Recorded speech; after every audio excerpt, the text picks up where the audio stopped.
What up, y'all? This is your bro, Mr. Downtown Ray Melo. You're listening to the Entertainment Report on iHeartRadio, live from Orlando for Tuesday, December 6th, 2022, delivering some major stories and trends going on in the world of entertainment and beyond. You can follow the show on Facebook, Twitter, or Instagram. Facebook.com/The Entertainment Report with Ray Melo. That's RAYMELO.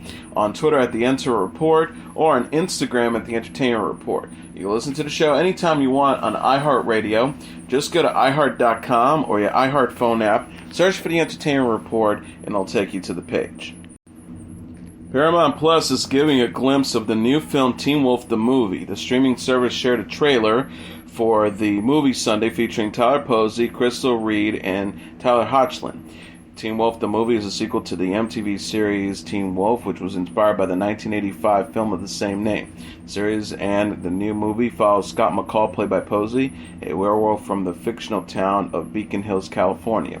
Reed also returns as Allison Argent, with Hoechlin as Derek Hale, Holland Roden as Lydia Martin, Colton Haynes as Jackson Whitmore, Shelley Henning as Malai Tate, Dylan Sprayberry as Liam Dunbar, Lindy Ashby as Noah Stadinsky, Melissa Panazio as Melissa McCall, and J.R. Byrne as Chris Argan. The official synopsis reads, while a terrifying new evil emerges, Scott McCall and the rest of his pack return to Beacon Hills. Scott rounds up the Banshees, the Were-Coyotes, the Hellhounds, the Kitsunes, and other shape-shifters of the night. With the help of his new allies, trusted friends, and the return of a long-lost love, Scott and his pack just might stand a chance. Director Charlotte Wells' debut Aftersun won Best Feature Film at this year's 25th British Independent Film Award. The A24 coming-of-age film follows a father-daughter relationship over a 20-year span and stars Frankie Corio as Sophie, an 11-year-old girl who takes an impactful vacation to Turkey with her father, played by Paul Mescal. Wells also took home the award for Best Director and Best Debut Director. Hosted by Ben Bailey Smith in a ceremony at the Old Billingsgate, the BIFA Awards has honored the best of British independent film since it was founded in 1998. Netflix is giving a glimpse of the new film You People. The streaming service shared a teaser for the comedy Monday featuring Jonah Hill, Eddie Murphy, and Nia Long. You People is the feature film directorial debut of Blackish creator Kenya Barnes, who also co-wrote and produced the film with Hill. The movie follows a new couple, Hill and Laura London, who fall in love and find themselves confronting societal expectations and generational differences amidst their families, played by Murphy, Long, Julia Louis-Dreyfus, and David Duchovny, clashing cultures. Sam J., Elliot Gould, Travis Bennett, Molly Gordon, Rhea Perlman, Dion Cole, Andrea Savage, Mike Epps, Emily R. Look, Lala Anthony, and Brian Greenberg also star. The teaser shows Hill's character tries to make a good impression on his girlfriend's parents, played by Murphy and Long. You People premieres January 27th, 2023 on Netflix. The board game Dungeons & Dragons has been winning fans since its debut in 1974. Michelle Rodriguez and Chris Pine star in the latest film version, Dungeons & Dragons Honor Among Thieves, which is coming to theaters in March. This week, a new poster and behind-the-scenes featurette were released. The synopsis reads, a charming thief and a band of unlikely adventurers undertake an epic heist to retrieve a lost relic, but things go dangerously awry when they run afoul of the wrong people. Dungeons & Dragons Honor Among Thieves brings the rich world and playful spirit of the legendary role-playing game to the big screen in a hilarious and action-packed adventure. This is the sixth live-action film in the franchise, which also includes actors Tora Birch, Jeremy Irons, Lucy Lawless, Bruce Payne, Justice Smith, Kiefer Sutherland, Michelle Trachtenberg, and Marlon Wayans. The latest film adds Hugh Grant and Bridgerton star Reg Jean Page to the franchise. The new poster includes most of the film's actors, with Pine and Rodriguez featured prominently. In the behind-the-scenes featurette, the actors talk about the Dungeons & Dragons storyline and what it's like to work on the movie set. Pine says in the video, Dungeons & Dragons is that classic hero's journey where we have to defy dragons and evil wizards in order to save the world. Rodriguez, who knows a little about heroics as one of the fixtures of the Fast and the Furious franchise, says each character approaches the battle in a different way. She says it's about finding your own hero within, and each character has their own version of that journey. Roadside Attractions announced it will release Moving On, starring Jane Fonda and Lily Tomlin, on March 17th. The film premiered at the Toronto International Film Festival in September. The film stars Fonda and Tomlin as old friends who reunite for revenge on their mutual friend's widower, Malcolm McDowell. Paul Weitz wrote and directed the film. Tomlin and Fonda co-starred in the revenge comedy 9 to 5 and the Netflix series Grace and Frankie. Weitz directed Tomlin in the 2015 Sundance film hit Grandma. Richard Roundtree also stars as a love interest of Fonda's character. Fonda and Tomlin also co-starring in the upcoming film 80 for Brady. Fonda has the sequel Book Club 2, The Next Chapter, and Tomlin has The Road Home set for release next year. Fonda, Tomlin, and Parton were developing a 9 to 5 sequel, but that project is no longer in the works. Warner Bros. Announced the release date for Mickey 17 Monday. The film will open March 29, 2024. Mickey 17 is the next film from Parasite writer-director Bong Joon-ho. The film is currently in production. Robert Pattinson stars. The teaser trailer shows Pattinson sitting in a cylinder filled with liquid wearing a mask. Bong adapted the novel Mickey 7 by Edward Ashton. The science fiction book is about a human deemed expendable for missions deemed suicidal. Stephen Yang, Naomi Aki, Toni Collette, and Mark Ruffalo also star. Plan B Entertainment produces with Kate Street Pictures Company and Bong's Offscreen Inc. Behind the scenes, Bong has hired Darius Kanjanji as director of photography, Fiona Crombie as production designer, Parasite editor Jimo Yang, Catherine George as costume designer, Dan Glass as a visual effects supervisor, and Parasite composer Ja-Il Jung. Married at First Sight is moving to Nashville for season 16, Lifetime announced Monday. The popular romantic reality show returns January 4th at 8 p.m. But the Married at First Sight matchmaking special is hosted by E! News correspondent Kevin Frazier. It is scheduled for 8 p.m. December 28th. The special will provide a behind-the-scenes look at the 5 couples matched for the new season. Frazier will also host the Married at First Sight kickoff special at 8 p.m. December 29th. This includes a sneak peek of the upcoming season, along with Frazier's discussion and debate with a group of superfans about the prospects of the 5 couples matched for the season. Some Married at First Sight couples from past seasons will share updates on their lives. One juicy tidbit from Married at First Sight has been revealed that one of the husbands will propose another wife.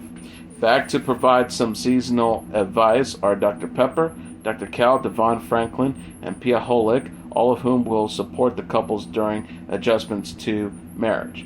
As it has been in the previous seasons, the couple will have 8 weeks to decide whether their match partner truly is their love partner and can choose to stay married or get a divorce.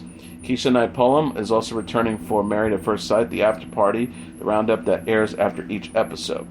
The new season, this season will be 3 extra episodes called Beyond Decision Day, which follows the couples after their life-altering decisions. And Pastor Cal and Dr. Pepper will host 20 digital episodes called Marriage at First Sight Relationship Rewind that will recount the most dramatic scenes of a just-aired episode to provide their take. Apple TV Plus is teasing Servant Season 4. The streaming service shared a trailer for the season Monday featuring Lauren Ambrose, Toby Kebbell, Nell Tiger-Free, and Rupert Grint. Servant is a psychological horror series created by Tony Baz-Gallup and executive produced by M. Night Shyamalan. The show follows Sean, played by Kebbell, and Dorothy Turner, played by Ambrose, a grieving couple who hire nanny Leanne Grayson, played by Free, to care for Jericho, a reborn doll. The Season 4 trailer shows Leanne embrace her dark side as Uncle George, played by Boris McGiver, shares the truth about Leanne and the Turner family. The official description reads, Leanne's war with the Church of the Lesser Saints threatened Sprout City, the city of Philadelphia, and beyond. Meanwhile, the shattered Turner family must now not only confront the increased threat of Leanne, but the certain reality that Dorothy is waking up. As the Turner family brownstone continues to crumble, questions are finally answered. Who is Leanne Grayson, and who is the child in their home? Servant Season 4 will consist of 10 episodes, with Shyamalan, Night Shyamalan, Carlo Marbella Davis, Dylan Holmes, Celine Held, Logan George, Kitty Green, Nimrod Attel, Veronica Franz, and Severin Falia as directors. Season 4 premieres January 13th, 2023. Former royals Meghan and Harry are telling their story in their own words in Harry and Meghan, a documentary sent for Netflix. The 6-episode documentary promises to reveal secrets about the British monarchy and provide the couple's narrative on their move to the U.S. in what royal watchers call Megxit. The documentary is scheduled to air its first set of episodes on Thursday, with the second set of episodes released to the streamer on December 15th. Harry says in the trailer, "No one knows the full truth. We know the full truth." In the trailer, the couple shows vignettes of their life together, including photos of what looks like a trip to Africa and video of Markle while expecting. There are also clips from the couple's interviews for the docs that shed lights on their challenges as working members of the British royal family. Harry says there's a hierarchy of the family. You know, there's leaking, but there's also planting of stories. It's a dirty game.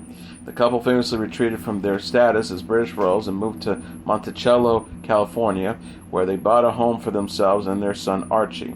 They had their second child, a daughter named LaBeth Diana, in the U.S. in 2021. In the trailer, Harry specifically references his mother, the late Princess Diana, by saying, "The pain and suffering of marrying into this institution, this feeding frenzy," Harry says, is an image of Diana running a gauntlet of press and tabloid headlines are shown. Meghan then says, "I realize they're never going to protect you." The Netflix synopsis reads, the series explores the clandestine days of their early courtship and the challenges that led them to feel forced to step back from their full-time roles in the institution. With commentary from friends and family, most of whom have never spoken publicly before about what they have witnessed, and historians who discuss the state of the British Commonwealth today and the royal family's relationship with the press, the series does more than illuminate one couple's love story. It paints a picture of our world and how we treat each other. Director Liz Garbus, who previously helmed documentaries on Marilyn Monroe and Nina Simone, was entrusted to helm the project. She said to Variety, "It's nice to be able to trust someone with our story, a seasoned director whose work I've long admired, even if it means it may not be the way we would have told it. But that's not how we're telling it. We're trusting our story to someone else, and that means it will go through their lens." The doc is part of the former royals' Netflix multi-year multimedia content production deal that was signed in September of 2021. Paramount Plus is giving a glimpse of the new series Wolfpack. The streaming service shared a first-look teaser for the supernatural teen drama Sunday during the CCXP convention in São Paulo, Brazil. Wolfpack is based on the Endo van Belkom novel. The series follows a teenage boy and girl whose lives are changed forever when a California wildfire awakens a terrifying supernatural creature and drives it to attack a highway traffic jam beneath the burning hills. The official synopsis reads, "Wounded by the chaos, the boy and girl are inexplicably drawn to each other and to other teenagers who were adopted 16 years earlier by a park ranger after another mysterious wildfire. As the full moon rises, all 4 teens come together to unravel the secret that connects them, the bite and blood of a werewolf." The first look clip shows Garrett Briggs, played by Rodrigo Santoro, and Kristen Ramsey, played by Michelle Gellar, discuss a mysterious and dangerous creature they encounter at night. Garrett says this thing is dangerous. Kristen responds, "Of course it is. It's a wild animal." Garrett answers, "A little more wild than most." Wolfpack is developed by Teen Wolf creator Jeff Davis and stars Armani Jackson, Bella Shepherd, Chloe Rose Robertson, and Tyler Lawrence Gray. The series premieres January 26, 2023 on Paramount Plus. Netflix is giving a glimpse of the new series The Witcher Blood Origin. The streaming service shared a trailer for the fantasy miniseries featuring Sophia Brown, Michelle Yeoh, and Minnie Driver. The Witcher Blood Origin is a prequel to the Netflix series The Witcher. The new series takes place 1,200 years before The Witcher in the 11 Golden Era and follows warriors Elliot, played by Sophia Brown, and Fajal, played by Lawrence Afurian. Michelle Yeoh, Lenny Henry, Miran Mack, Nathaniel Curtis, and Dylan Moran also star. The official synopsis reads, The Witcher Blood Origin tells the story of 7 strangers who join together to fight an unstoppable empire. Though they hail from warring clans, El and Fajal must learn to trust one another if they have any hope of leading this band of outcasts on their quest to topple the continent's oppressors. When gateways to other worlds are open and a power-hungry sage unleashes a new weapon, the 7 realize they must create a monster in order to defeat one. The Witcher Blood Origin premieres December 25th on Netflix.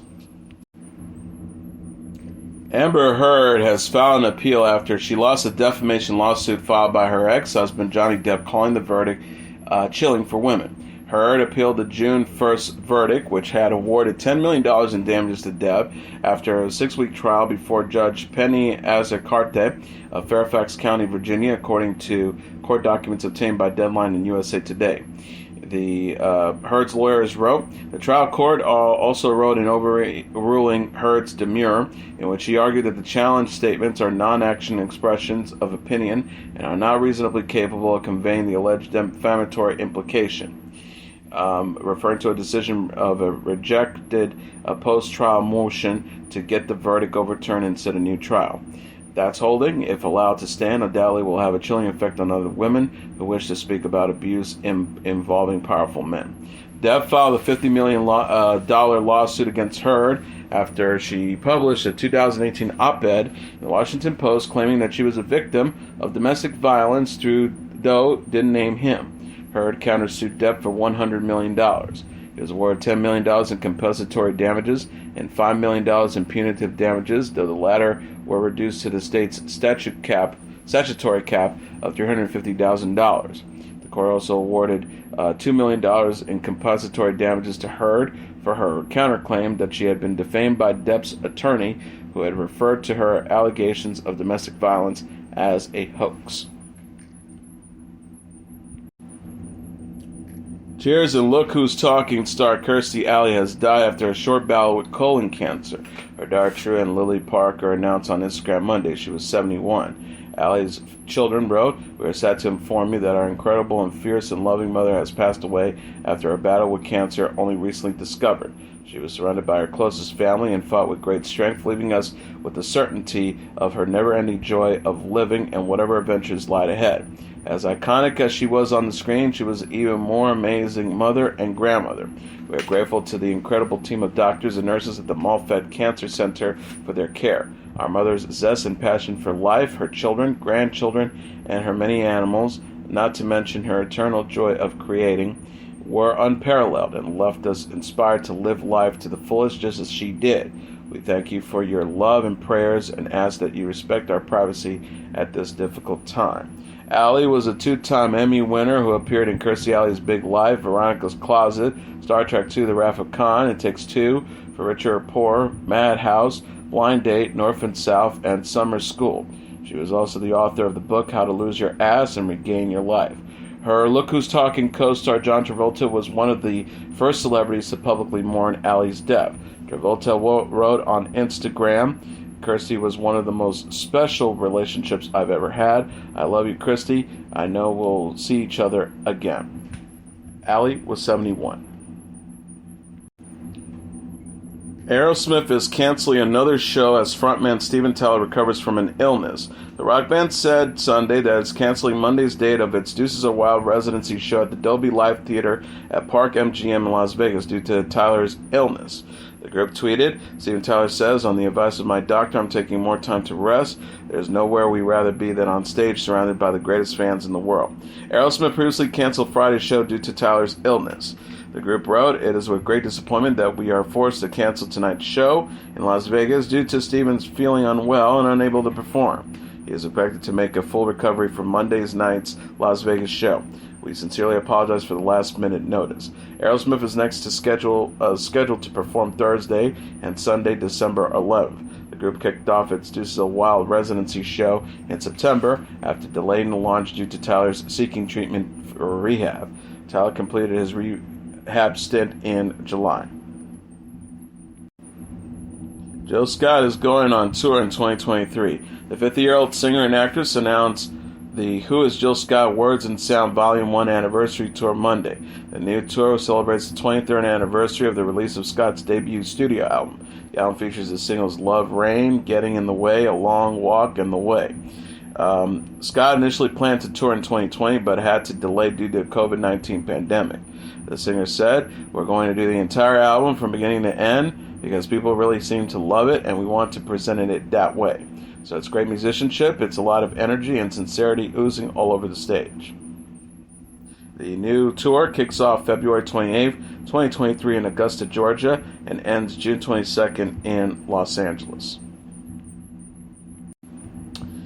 And finally, singer Gladys Knight, the Irish rock band U2, Cuban-born composer Tana Leon, Christian singer-songwriter Amy Grant, and actor and filmmaker George Clooney were honored Sunday night at the JFK Center for the Performing Arts. The Kennedy Center Honors, which is to air on CBS the night of December 28th, took place at the Kennedy Center Opera House on Sunday, where the honorees were celebrated for their lifetime artistic achievements. During an honoree reception earlier in the day at the White House East Room, President Joe Biden said that the event Sunday night was to celebrate truly exceptional artists who embody the very spirit of We the People. He praised Clooney for his character in overcoming obstacles such as dyslexia to become the Hollywood A-lister who maintains a sense of deep empathy for others. He said he traveled to war zones to end genocides and war crimes, exposes war profiteers, helps refugees, and advance the rights of journalists, raised millions of dollars to support 9/11 first responders, victims of natural disasters, and advocates who, along with him, are combating hate. Biden said he knows the work remains unfinished, yet he is unrelenting and undaunting. That's character in real life. The president described his love for Irish poets as he praised 22-time Grammy winners U2 for using their music as a bridge between Ireland and America while singing of the unspeakable cause of hate and anger and division. He says, at the moment when there's too much hate, too much anger, too much division here in America, and quite frankly around the world, we have to remember today, as their song goes, we're one, but we're not the same. We got to carry each other.